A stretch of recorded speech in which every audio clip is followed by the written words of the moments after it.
It was recently reported that Benjamin Netanyahu said that Israel will cut the U.S. military funding within the next 10 years.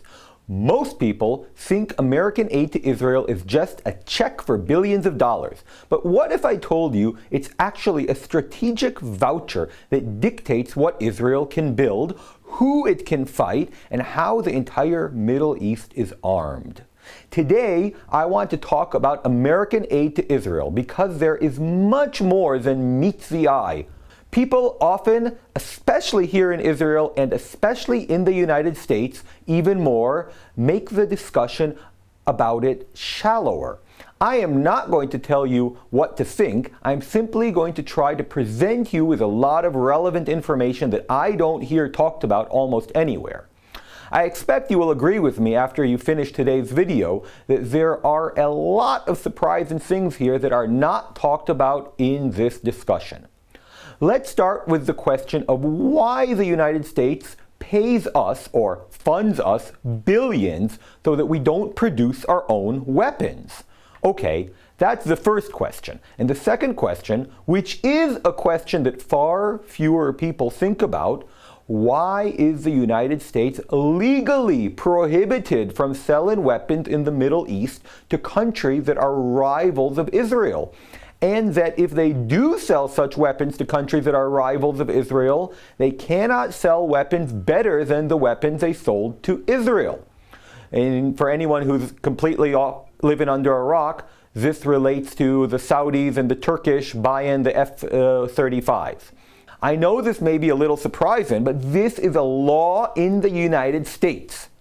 Let's start with the budget of the United States. The United States budget is about $6 trillion a year, which is 6,000 billion. How much money of that goes to aid for Israel? A little less, a little more than 4 billion. In other words, a little more than 0.1%. That's 0.06% of the American budget that goes to Israel. But how much is this for Israel? This is, because for America, it's a drop in the ocean. For Israel, it's about 20% of its defense budget. So that sum of money, which is tiny for the United States, for Israel is a pretty big chunk of its budget. Now, so far I've said things that many of you may know. But let's add a little more info. This money that Israel doesn't just simply receive as a grant to do with as it desires, but it's like a coupon or a voucher. In other words, it's money that is given to Israel, but Israel must spend the vast majority of it in the United States. The United States gives money to Israel so it can buy from its own weapons industry. So basically, it's the United States taking money from its taxpayers and giving it to its weapon industries.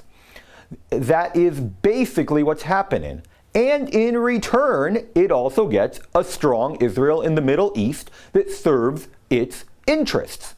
And it gets a say in Israel's internal affairs because Israel depends on this money. So, the United States is buying influence. Now, it's not true that only Israel benefits. There are both advantages and disadvantages here. Let's get into something a lot of you don't know, and I've never heard anti-Semites talk about. It's a law. Maybe they haven't discovered that this law exists yet, but when they do discover it exists, they're going to have a party about it.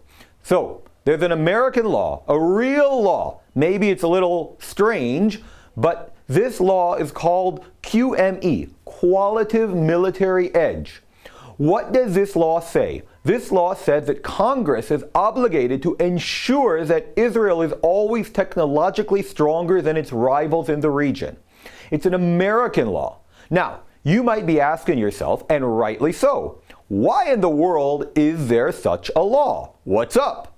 Okay, why is there an American law that says Israel must have better equipment than its rivals? So, there can be two answers. One answer, if you're anti-Semite, would be something like, the reason this law exists is because America is essentially controlled by the Jewish and Zionist lobbyists, and the Zionists are essentially exploiting America for their own benefit through Congress. Something like that. But if you think a little deeper, then maybe the reason is that the United States has an interest in the Middle East. Israel is a powerful factor in the Middle East that helped the United States project power. And if Israel's enemies feel that they can defeat Israel, they will immediately attack it. And then the Middle East will be at war with all its might.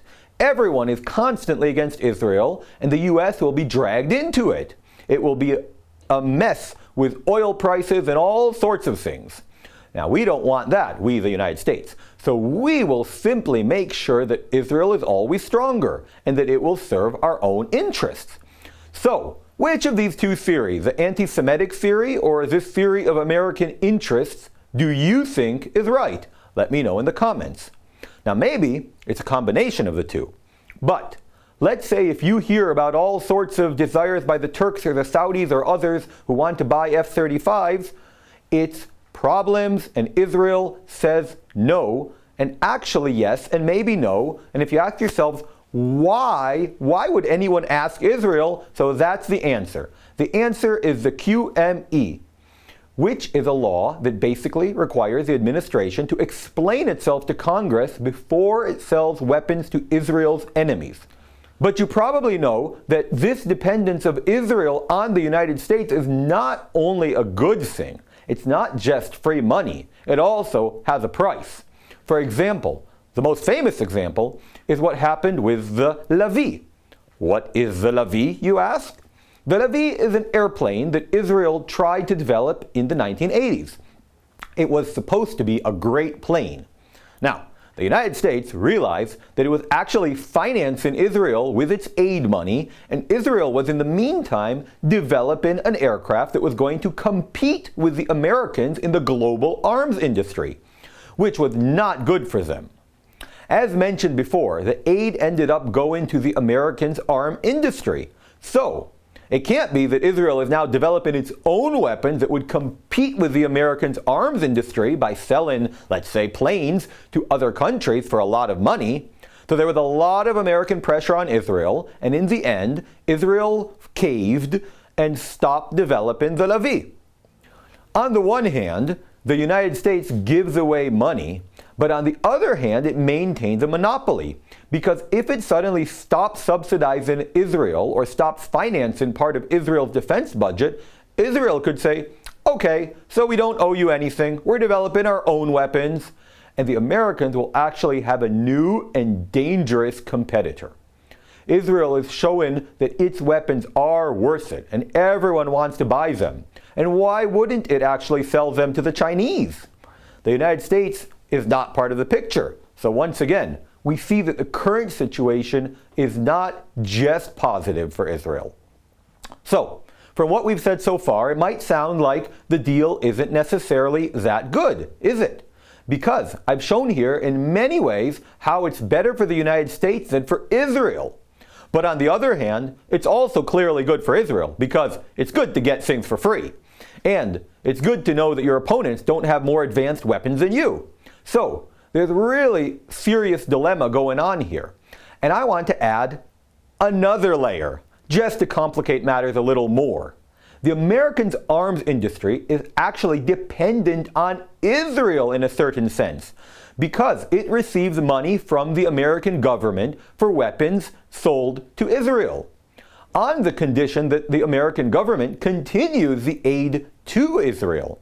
So the interests here are not only those of the government, but also those of the arms industry. What if American aid stops?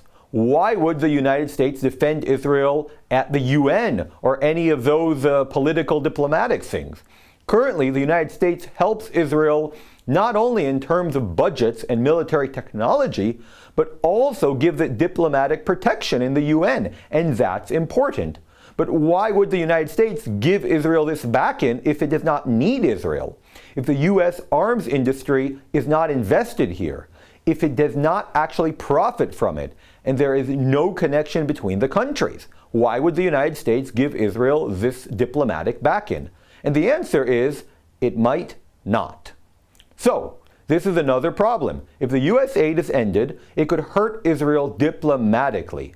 But some would say they could also help Israel, because if the United States is invested in Israel, and if Israel depends on the United States, then it is clear that Israel also owes a lot to the United States. And if Israel owes a lot to the United States, that means it needs permission from the Americans before it acts, like goes into Gaza, or it needs permission from the Americans before it does all sorts of things in Syria, or all sorts of things in Iraq, or all sorts of things in Iran. Once American aid is cut off, Israel doesn't need to be held accountable for anything. It does. Although the United States is still a world power, it can still impose sanctions. It has all sorts of other ways to punish Israel. So Israel will still need some permission for a lot of things, but maybe for fewer things than it needs permission for today. Another popular argument is that Israel would be better off if it produced all its weapons itself. Now, you can understand why this is an attractive idea. It's like freedom, and it's also good for the weapons industry. But, as mentioned, it could lead to friction with the Americans because Israel could be perceived as a competitor in the weapons industry. And it's not necessarily such a good thing to do that. But that's not all. Because what happens in today's world is that during a war, the demand for ammunition becomes something completely different. It's one thing to be a country that is normally able to produce the shells and the spare parts and the bombs for itself, okay? But in a war, you need so much more. You can't produce everything on your own. That's rarely happened in history, and certainly not in a small country like Israel. And even if it could happen in a small country like Israel, then we are still dependent on importing raw materials that we turn into shells. It's great that the Israeli military industry can produce a lot more things on its own, but it doesn't make it independent of others. So, let's go to the real scenario. Let's imagine what happens in a world where there is no American aid to Israel. Let's say this kind of harsh scenario. Let's imagine it so that we can see what happens. So, economically, we have a hole of several tens of billions shekels. That means that it seems like it needs to be cut from somewhere, or taxes would be raised. There's no other way to get money.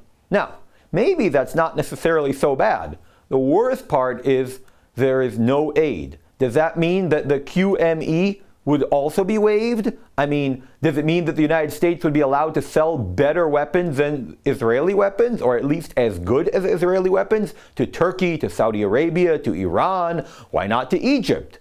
That is, if the United States is allowed to, because if you waive the aid, now the United States would say, okay, we're selling to everyone.